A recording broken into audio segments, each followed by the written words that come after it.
Hola, mi nombre es Marta y les doy la bienvenida a mi Story Channel. Espero que ya hayan visto los videos anteriores porque estoy tratando una serie de audiovisuales donde les estoy hablando acerca de las logias o sociedades discretas y secretas, las cuales en el curso del tiempo se han ido estudiando, se han ido develando, se han realizado también libros y hay personas que se han especializado en la investigación acerca de este fenómeno que reúne a personas con un propósito que no se declara abiertamente muchísimas veces y en algunas ocasiones han tomado decisiones muy importantes. Hay logias muy poderosas, hay otras más pequeñas y menos influyentes, pero sí influyen en la vida de las personas. Algo cambia en las personas cuando se unen en una fraternidad, en una cofradía, para compartir sus pensamientos.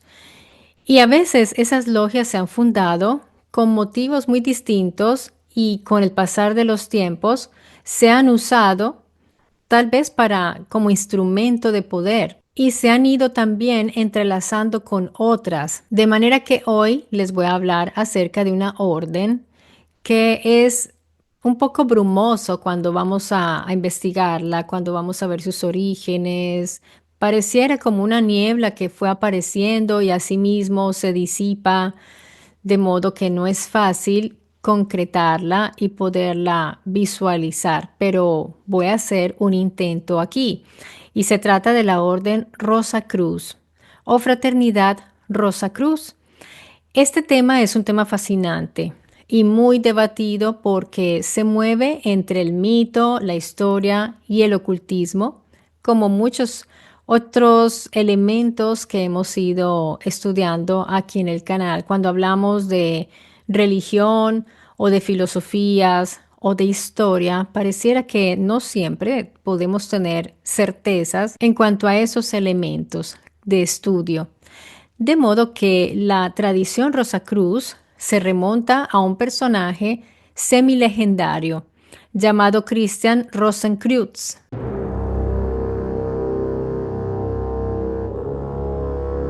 un supuesto fundador de la orden en el siglo XV.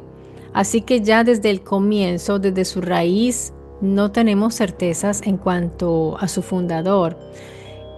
Parece ser un personaje legendario.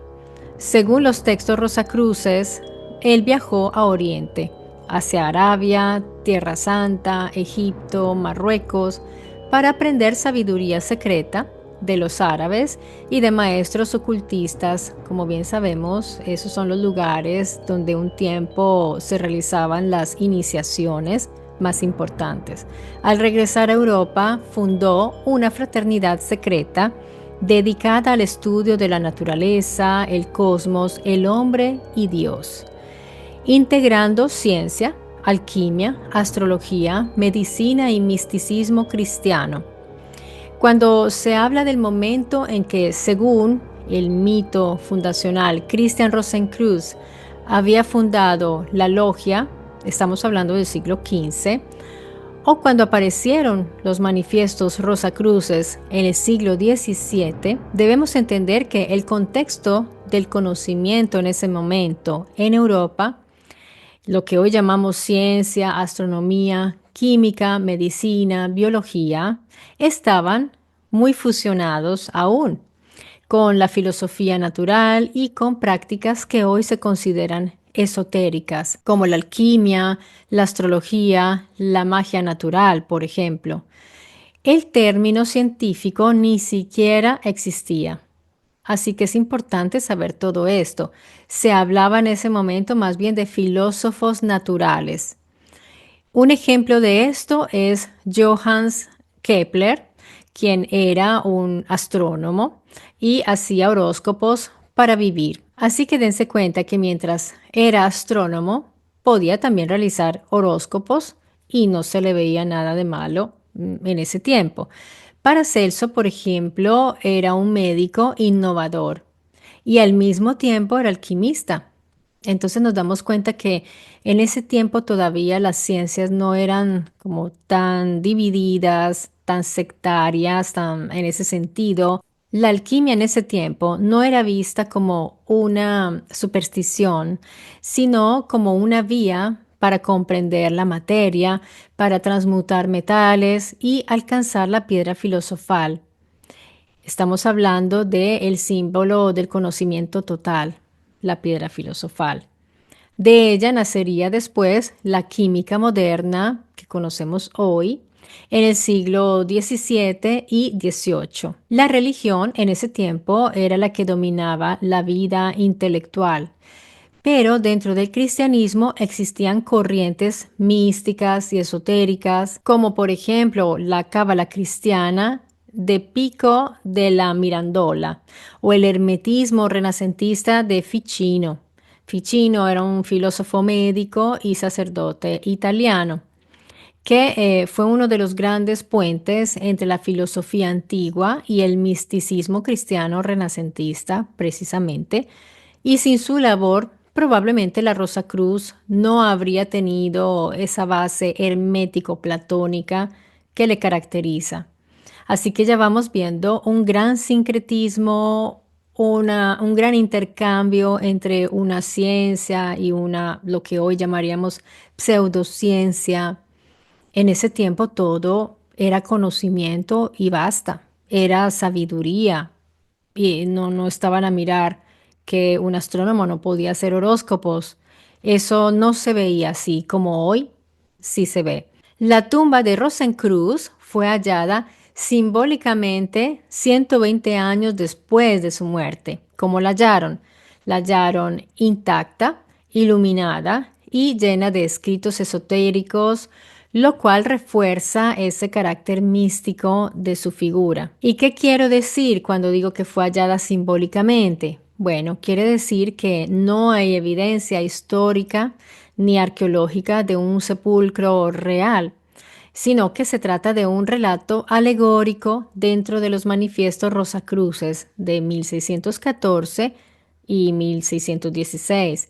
En la Fama Fraternitatis de 1614, por ejemplo, se cuenta que Christian Rosencruz murió hacia 1484 y fue enterrado en una cámara secreta dentro de la sede de la fraternidad. Entonces, 120 años después, los hermanos la descubrieron por azar y esto es la historia. Por eso se piensa que se trate de un relato mítico.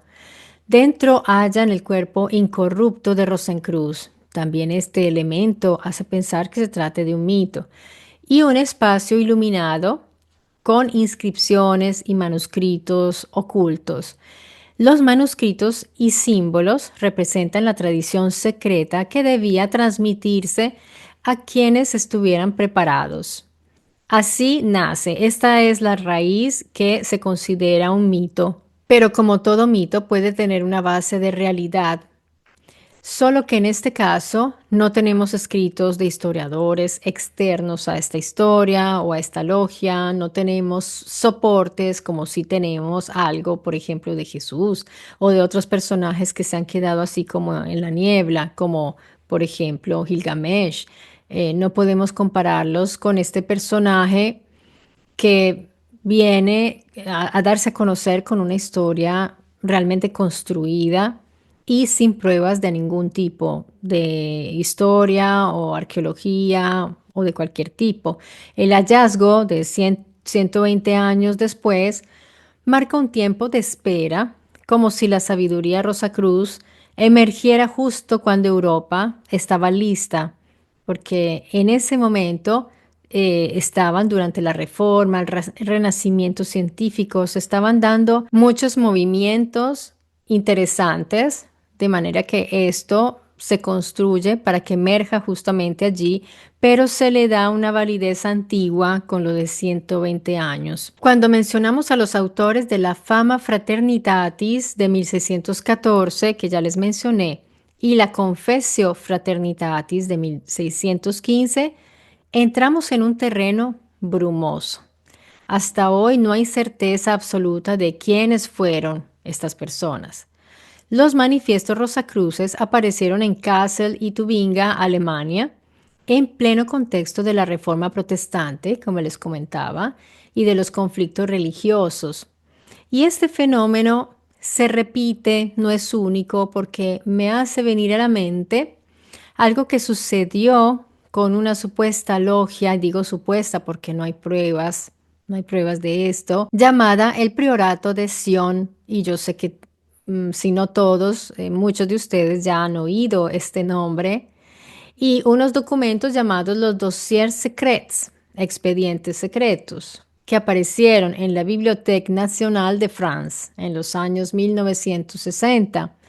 Un conjunto de documentos depositados en 1967, ya estamos hablando de un tiempo moderno, en la Biblioteca Nacional de París, los cuales fueron atribuidos a una supuesta orden secreta llamada Prieuré de Sion, el Priorato de Sion. Allí se afirmaba que esta orden existía desde la Edad Media y había custodiado la descendencia secreta de Jesús y María Magdalena, que supuestamente llegaba hasta los reyes merovingios.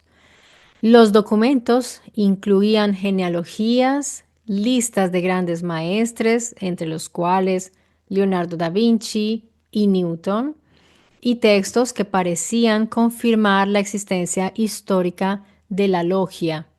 El responsable de esto fue Pierre Plantard. Él nace en 1920 y muere en el año 2000. Plantard era un esoterista y fabulador francés, pero esto fue muy explotado por escritores, por autores que vendieron muchísimos libros, se hicieron bestsellers, películas. Así que es como si algo, como una bola de nieve que va creciendo y quizás a partir de una mentira o de una conspiración y se convierte en una gran bola de nieve que alcanza muchas personas y se vuelve una avalancha y ya las personas asumen que es real. Pero hay elementos que son intrigantes y hay otros personajes que envuelven estas historias que sí realmente, al parecer, hay cosas que no están muy claras y ya lo iremos viendo. Junto con Philippe de Cherizet y André Bonhomme, elaboraron esos documentos falsos supuestamente para dar prestigio a una organización que ellos mismos habían registrado en 1956 con el nombre de Prieuré de Sion, el Priorato de Sion. En los años 1990, Plantard fue llevado ante un juez, porque esto, como les digo, se le sale de las manos y se vuelve una bola de nieve impresionante, y terminó confesando que todo era un fraude elaborado. A pesar de ser un montaje, los Dossiers Secrets inspiraron, como les decía, libros como El Enigma Sagrado de 1982, de Miguel Weygand y Richard Leigh y Henry Lincoln. A su vez, ese libro fue una base de la trama de El Código da Vinci del 2003, famosísima película y libro, el libro sobre todo de Dan Brown, que popularizó aún más este mito. Mm. Pero como les digo, vamos a indagar en esto si quieren, porque esto ya es una investigación larga y requiere de ir a mirar todo el entramado que les decía, porque esto se va a conectar con una cantidad de hechos históricos y que parecen también algunos mitológicos y de esta supuesta conspiración de estas personas, pero ya verán que detrás de esto hay una historia todavía más interesante. Lo que pasó con los Rosacruces en el siglo XII y con el Priorato de Sion en el siglo XX tiene un paralelismo clarísimo. En ambos casos se usaron documentos anónimos colocados en un lugar de prestigio. En un caso fueron imprentas, las imprentas, y en el otro una biblioteca nacional. El de las imprentas fue el de los Rosacruces y el de la Biblioteca Nacional fue el del Priorato de Sion. ¿Para qué? Para crear la ilusión de una fraternidad antigua secreta. ¿Se puede hacer esto? Sí, se puede y lo hicieron, lo lograron. Pero de todas maneras, se hace de una manera tan bien hecha que hay dudas todavía de personas que dicen quizás esto es cierto y hay personas que están seguras de que toda esta historia es real. Y Dan Brown ha ayudado muchísimo en esto. Y déjenme decirles que hay escritores que pueden formar mitologías propias y el público las asimila. Yo he visto casos donde realmente no es verdad lo que se está diciendo, lo que se está contando. Le dan un carácter antiguo, cuentan una historia de los antiguos, lo entrelazan todo y las personas no están bien informadas y se va pasando el pasaparola, ¿no? Se va pasando el mensaje hasta que se vuelve una verdad absoluta y quien lo contradiga viene linchado porque es el que está mintiendo.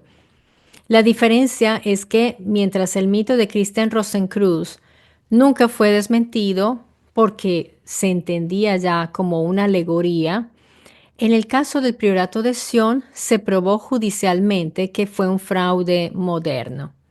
Así que allí, esto que ellos hicieron y tuvieron que confesar, esto sucedió en realidad como un fraude y un fraude muy bien hecho porque estamos hablando de personas que conocían, que sabían cómo hacerlo y gente que escribe, que investiga, ¿no? No es cualquier persona.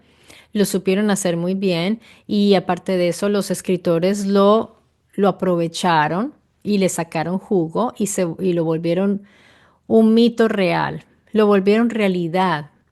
Hay muchas personas que siguen también haciendo videos contando esas historias como si fueran 100% reales.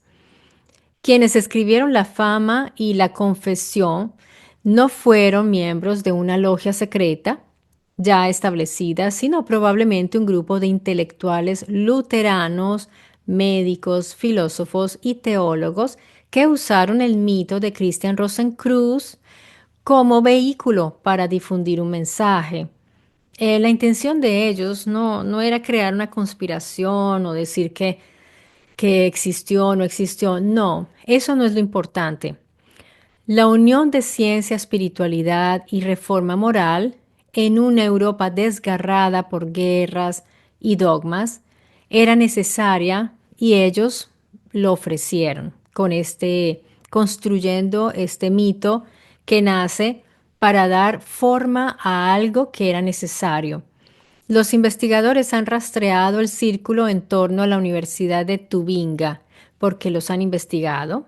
Entonces, estos investigadores han ido rastreando y parece que ese círculo se formó allí en la Universidad de Tubinga, el cual fue un grupo de jóvenes eruditos protestantes que combinaban teología, hermetismo, alquimia y filosofía reformista. Es que en ese tiempo los jóvenes se reunían, hacían sus cofradías, ¿cómo se dice? Se reunían y se divertían, entre comillas, intercambiando ideas y decían, ¿por qué no formamos algo nuevo? Hagamos algo para que las personas puedan empezar a formarse en una espiritualidad y en el hermetismo y podemos introducir filosofía, alquimia y hacer una reforma para que cambien de pensar. Eso era lo que los jóvenes en ese tiempo hacían.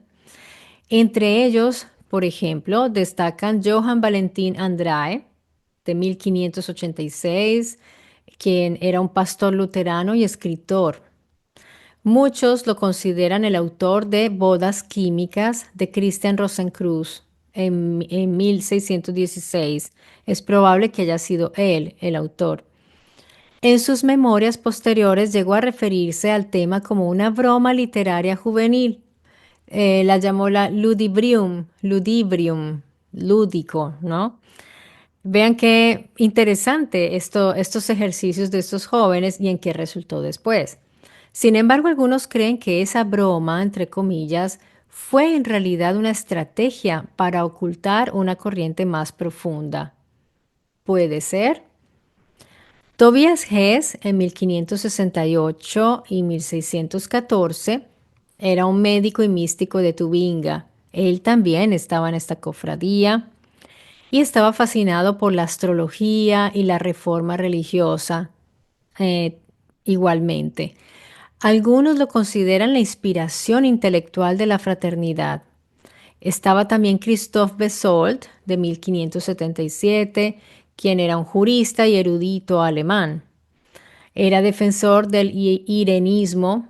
¿Qué significa esto? Buscar la paz entre confesiones. Así que se piensa que ayudó a difundir los textos y a darles una base más filosófica. Y esto nos trae también el recuerdo de las logias masónicas. Eso digamos, fusionar confesiones, buscar la paz entre confesiones es muy masónico, ¿se dan cuenta? Otros nombres que orbitan este círculo eran Wilhelm Wentz, Abraham Holzen y eran teólogos reformistas menores que buscaban una renovación espiritual y científica de Europa. Así se formaban estas logias para buscar gente con esta formación, con esa cultura y esos conocimientos.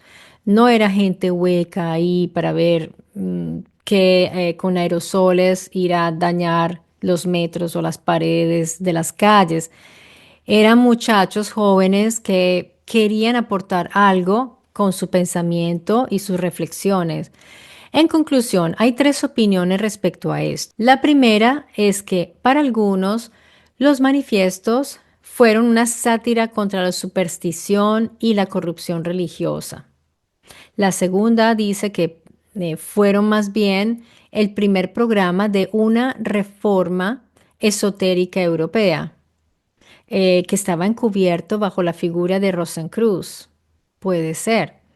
Y la tercera dice que Andrae y su círculo escribieron los textos que recogían una tradición aún más antigua que estaba ligada al hermetismo renacentista, Ficino, Pico de la Mirandola, Paracelso, como les había dicho, y la mayoría de los Rosacruces actuales no necesitan asumirlo como un hecho histórico, sino como una historia iniciática. O sea, para ellos no es importante si existió o no existió Rosencruz. Para ellos es tener una base de dónde partir para poder llevar un mensaje profundo. Sin embargo, algunos sí se lo toman literalmente, se lo toman como real. Dicen que realmente sucedió así. Se encontraron la tumba de Rosencruz 120 años después y en esas condiciones que ya les mencioné. En las órdenes rosacruces modernas, como la AMORC, ¿y qué significa AMORC? Es el acrónimo o son las iniciales de Antiquus Mysticus que Ordo Rosae Crucis. Suele presentar la historia de Rosencruz como una tradición interna que puede ser tomada en sentido simbólico o místico. No obligan realmente a creer en la literalidad de esta historia, pero sí usan la narrativa como una parte de un camino iniciático. Entonces es inútil estar ahí preguntándoles a los Rosacruces, pero él sí existió, pero él sí, eso es verdad. No, no vale la pena. El rosacrucismo ha tenido un papel ambiguo, a veces muy discreto y casi invisible. Realmente no sé cuántos de ustedes conozcan un templo o un lugar, no sé cómo le llaman a los lugares de reunión de los Rosacruces, por ejemplo. No son muy populares. Yo una vez me encontré un volantico hace muchos años por ahí en una casa desocupada cuando la tomé y había un papel en el piso. Inmediatamente me llamó la atención eso, pero como muy extraño, me pareció sí muy esotérico, rarísimo. ¿Y dónde ir? No, no te dan una dirección o no ves tú un letrero, así que pues no es fácil de encontrar. Por eso es casi invisible, pero otras veces ha ejercido una influencia real en el plano cultural. Así que más que una orden organizada, funcionaron los Rosacruces como un manifiesto intelectual que proponía una reforma universal, superar las divisiones religiosas, unir ciencia y espiritualidad, mantener ese vínculo sin separarlo como se hizo después, que se separaron las ciencias de lo espiritual y todo. Y querían crear una sociedad más justa, basada en el conocimiento. Volvemos nuevamente que es muy parecido al pensamiento masónico. Muchos intelectuales, científicos, médicos, teólogos se sintieron atraídos por esta idea y escribieron cartas para unirse a ellos, lo cual generó debates en universidades y cortes. Vean cómo fue trascendiendo.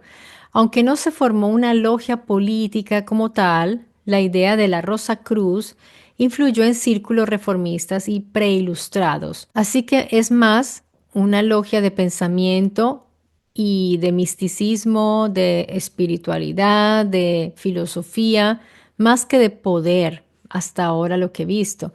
El rosacrucismo influyó en la masonería especulativa y eso es lo que les he estado diciendo, porque en realidad se nota ya esa influencia y en un video reciente lo pudimos ver, que ese fue el de la masonería especulativa. La masonería especulativa sí tuvo incidencia en las independencias americanas y en la Revolución Francesa, pero recibió inspiración de los Rosacruces, como en ciertos aspectos. Y asimismo, la Rosacruz inspiró a sociedades secretas del siglo XVIII como los Iluminados de Baviera, por ejemplo. En la literatura, la música y el arte, la simbología Rosacruz aparece ligada a lo místico y lo revolucionario del conocimiento oculto. Directamente los Rosacruces nunca formaron partidos ni ejercieron un poder político claro, al menos que se sepa, a diferencia de los masones y los jesuitas, que sí han sido bastante participativos y visibles. Indirectamente sus ideas de unidad universal, progreso científico, libertad espiritual, sí han permeado movimientos humanistas, espirituales y hasta utópicos. Por ejemplo, Robert Fludd, de 1574, quien era médico y filósofo hermético inglés, fue cercano a la Royal Society y defendía una visión rosacrucista del cosmos como un organismo vivo. Interesante. Samuel Hartley, del 1600, fue un educador y filósofo inglés inspirado por los manifiestos rosacruces y por esta inspiración promovió una reforma universal del conocimiento y la creación de academias científicas. Así que aquí el rosacrucismo está alimentando el nacimiento de una ciencia moderna, pero aún unida a lo místico. Eso es, digamos, el toque de los rosacruces, que haya misticismo en la ciencia, en la filosofía, en el pensamiento en general. Las ideas rosacruces sobre la unidad de todas las religiones y la fraternidad universal penetraron en la masonería especulativa, como ya les había dicho, que si tuvo impacto político. Bueno, esto ya lo vimos. Así que veamos aquí, por ejemplo, que el grado 18 del rito escocés, o sea, el caballero Rosacruz, refleja esa conexión entre espiritualidad y valores de libertad e igualdad. Entonces vemos que ya no tenemos duda de que la masonería sí recogió ese simbolismo Rosacruz para impulsar proyectos políticos, pero los Rosacruces directamente no lo hicieron. Por ejemplo, también influyó el movimiento teosófico. Recordemos a Elena Blavatsky, que tomó mucho del mito Rosacruz como antecedente. Se van mezclando. Y en el siglo XX, ya más reciente, tenemos la importancia que se le ha dado a la paz y espiritualidad en lo moderno. Ahí tenemos a Mork nuevamente, que fue fundado en 1915, que promovió programas educativos, campañas por la paz y el diálogo intercultural en plena era de guerras mundiales. Pero hay una conexión interesante que se va encontrando entre los Rosacruces y los Templarios. Aquí ya vamos llegando y nos vamos acercando a los Templarios, a quienes tendremos que ver también, seguramente que analizar, ya que con el tiempo muchos autores ocultistas y esotéricos tejieron vínculos entre ambas logias. Aquí el rol de los escritores es muy importante porque han jugado un papel esencial en todo este entramado de historias que se van uniendo, porque los historiadores no le dan atención a esto en gran manera, o digamos que ellos intervienen en lo que es la historia y ya. Pero a la gente le gusta mucho encontrar ese más, ese algo más, eso que está ahí detrás, lo que quizás se oculta. ¿Y quién se encarga de esto? Los historiadores no. Esto lo toman los escritores. Y ahí hay que ver muy bien qué escritores vamos a leer, porque hay unos que se van mucho hacia la formación de mitologías, ya que eso vende bastante.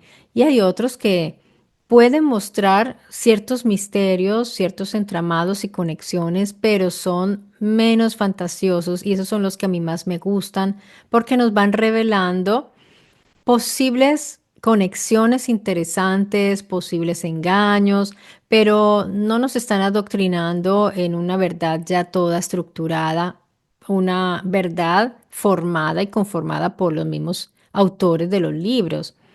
Se decía que parte del conocimiento secreto de los templarios relacionado con la cábala, alquimia y saberes orientales habrían sobrevivido en sociedades ocultas y resurgido en la Rosa Cruz. Y una de esas conexiones es lo que ya les mencioné respecto a la masonería especulativa, cuando comienza a vincular ritos templarios dentro de su logia, como esto de el rito del grado 18, rito escocés antiguo aceptado como caballero Rosacruz, que mezcla símbolos templarios y rosacruces. Esto, por ejemplo, hace pensar que se pudo haber introducido allí los templarios. Y esto tiene su razón de ser, porque tras la disolución templaria, algunos caballeros se refugian en Alemania, Escocia y Portugal. Y esto es parte de la historia, así que pudo haber sucedido. En esas regiones, siglos después, aparecen movimientos herméticos y esotéricos, así van empezando a surgir, quién sabe por qué. Pero hay que decir que cuando surgen los manifiestos rosacruces entre el 1614 y el 16, Europa ya estaba fascinada con la historia de los templarios, como ejemplo de conocimiento oculto, prohibido. Pues es una historia fascinante. ¿Quién no siente fascinación hacia estas historias de los caballeros, templarios, estos guerreros creyentes con un poder militar, político y económico? Es una historia interesante. Pero allí viene la cuestión de los historiadores, cómo separar lo mitológico de lo real, porque sabemos que detrás del mito hay realidad, pero ¿cuál es la realidad y cuál no? Y muchos especulan respecto a estas historias. Y aquí yo quiero dejar abierto el camino para el próximo video hacia una historia que es, yo diría, más interesante que la del supuesto engaño del priorato de Sion. Porque sí hay algo interesante allí. Esa historia nos va a llevar por un caminito hacia el cura Berenguer Saunier de 1852 y murió en 1917. Él fue un párroco del pequeño pueblo de Rennes-le-Château en el sur de Francia. Es un caso famoso, seguro ustedes ya lo han oído, porque se asocia tanto a los templarios como a los rosacruces y al mito del priorato de Sion.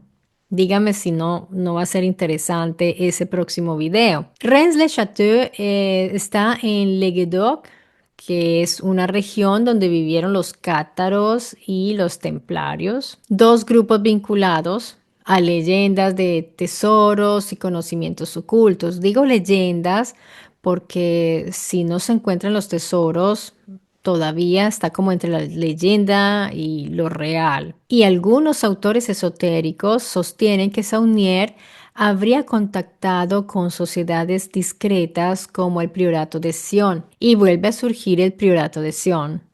o incluso corrientes rosacruces que custodiaban esos secretos. Entonces ustedes se estarán preguntando, bueno, pero ¿este priorato existió o no existió?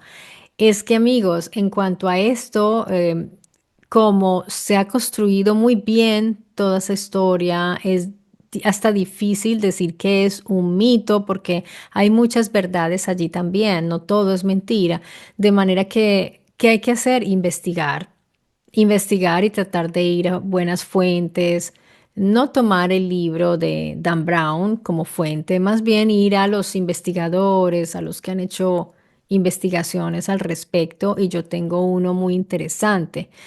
Yo les voy a traer aquí la investigación que es bastante, a mí me parece una investigación muy apasionante, y se trata de este libro de Mariano Bizzarri titolato Res le Chateau dal Vangelo perduto dei Cainiti alle sette segrete de Edizioni Mediterranee. ¿Y quién es este autor? Es un oncólogo y ensayista que ha investigado mucho sobre este tema, y él plantea que la historia del abad Berenguer Saunier, el párroco que les mencionaba, se conecta con una cadena de tradiciones esotéricas antiguas, desde evangelios gnósticos con los cainitas, y miren que hemos hablado de Caín, hasta sociedades secretas medievales y modernas. Así que todo se va entrelazando. Sugiere que detrás del enriquecimiento repentino de Saunier podría estar el hallazgo de documentos ocultos o un tesoro espiritual o material. Ahí vamos a ver, porque esto se tiene que investigar bien, el cual fue protegido durante siglos. Bizzarri postula que existe una organización oculta que se remonta al medioevo y que ha operado discretamente hasta hoy. Y él encuentra el rastro de esa organización, que es así, no se está publicando y nadie está por ahí diciendo nada de ellos, que se esconde detrás de toda esta historia, porque muchas veces este tipo de historias las crean también para ocultar algo que está más debajo. Es increíble, pero es así. Y eso lo vemos también hoy en la política, que crean una serie de conflictos para ocultar otra cosa. Esta sociedad habría ejercido vigilancia sobre la región de Razès, que es una provincia de Languedoc, y habría operado desde Oriente hasta Europa. Él la denomina Société Angélique en el libro, en este que les comento, sugiriendo que su saber tiene raíces angélicas y gnósticas. En algunos evangelios gnósticos, como el de los cainitas, al que Bizarri hace referencia, los ángeles, ustedes saben que para ellos no son mensajeros, como lo que hemos visto en esa concreción del Tanaj, que son los malak, que son mensajeros, que llevan noticias o tienen que cumplir misiones. Esto es otra historia. Cuando entran los esotéricos o esoteristas, ellos cuentan la historia muy distinto. Yo se las expongo, no es que yo crea en esto, pero se las expongo porque para ellos son mensajeros divinos, no son mensajeros divinos y bondadosos, sino principados o inteligencias cósmicas. Así es como los gnósticos en este caso ven a estos llamados ángeles, que nos vienen del griego en realidad, no del término original hebreo. Entonces tendremos que entrar en el pensamiento de estas personas, como les digo, no para creer que esto es así, sino porque es interesante el entramado y todo lo que se va descubriendo, y cómo esta persona realiza este análisis que a mí me parece como de película, pero es real. Cuando Bizzarri habla de raíces angelicales, entonces se está refiriendo a la supuesta sociedad que custodiaba los secretos de Rennes le Chateau, que tendría su origen en una sabiduría atribuida a estas entidades cósmicas para ellos. El autor conecta esta sociedad con el Evangelio perdido de los cainitas.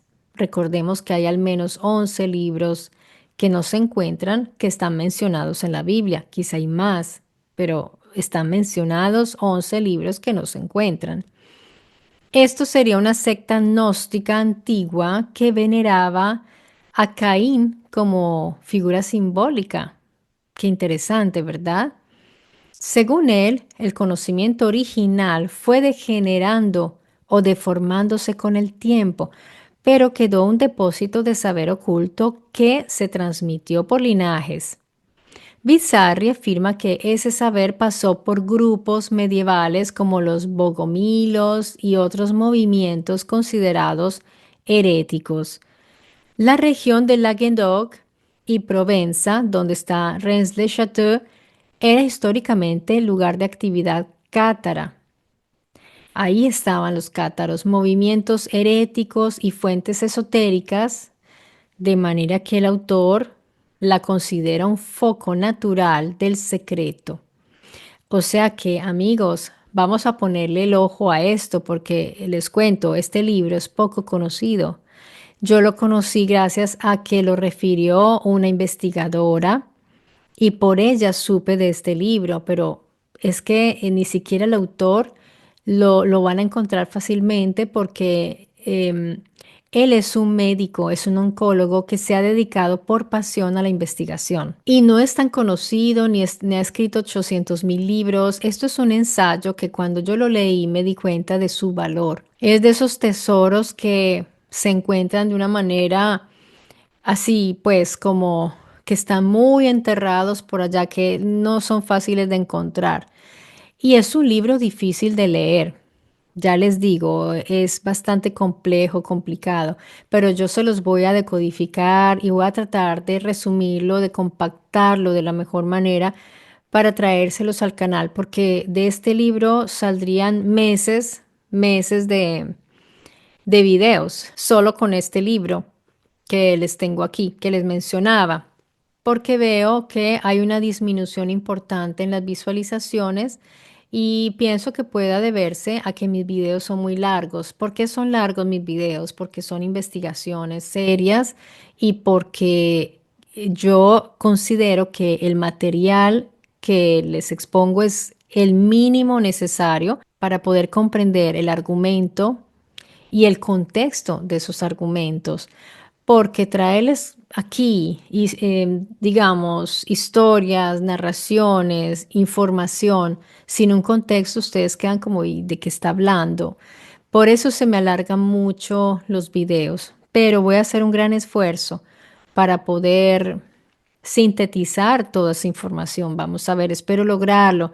Yo los llevo amenazando por años diciéndoles que voy a hacerles videos cortos.